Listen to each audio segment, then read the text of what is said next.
Hello, my name's Joe and I'm going to show you how to download Houdini.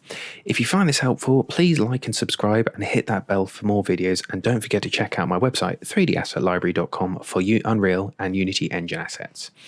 So what we'll do is we'll go to sideeffects.com, as we can see here, and you'll be brought to a page similar to this, and we want to hover over Get and go to Download.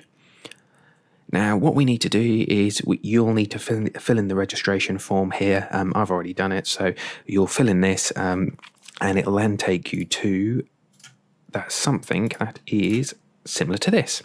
So when we've logged in, you'll get all of this information here, and we'll be using Houdini Apprentice, which is their free version, and it's got some restrictions.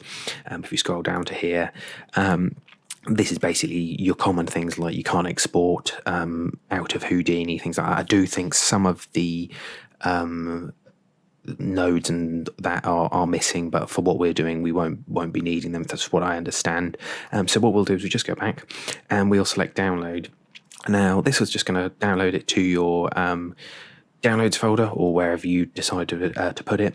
And what will happen is we just want to double click on that to install it, follow the procedure through that, and then what will happen is you'll probably get like 3 or 4 different versions of Houdini. Like you'll get Houdini Core, Houdini Indie Effects. We want Houdini Apprentice, and that's what we'll be using. So yeah, let's move on to the next bit.